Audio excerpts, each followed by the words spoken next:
In this video, you'll learn how to add a video in webflow. This guide will take you through each step necessary to successfully embed a video into your project. Begin by navigating to your webflow project.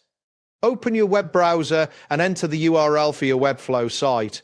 Once the page loads, you should see your project dashboard. Make sure you are logged into your account. If prompted, enter your credentials to access your projects. Next, locate the section where you want to add the video. Click on the area within your project where you want the video to appear. This could be a new section or an existing one.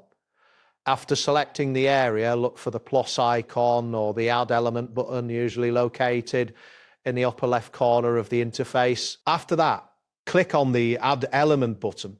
This action opens a sidebar with various elements you could add. In this sidebar, you will find options like text, images, and media. Look for the media category in the sidebar. Once you find the media category, click on it to expand the options available. This will reveal different media elements, including video options.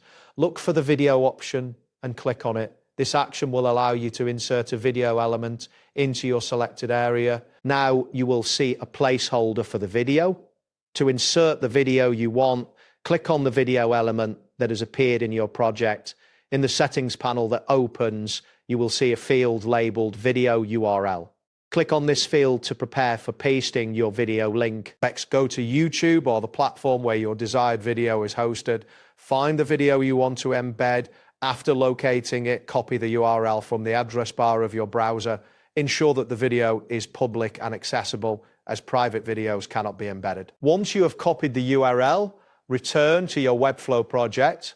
Click back into the video URL field you opened earlier. Paste the copied link into this field. After pasting, you should see the URL displayed correctly within the settings panel. After completing these steps, check the video settings to ensure everything is correct. You may want to adjust settings such as autoplay or mute options if available. Finally, click the Save or Publish button to confirm your changes. This action will update your webflow site with the new video. That's it for this tutorial. Thanks for watching and see you in the next one.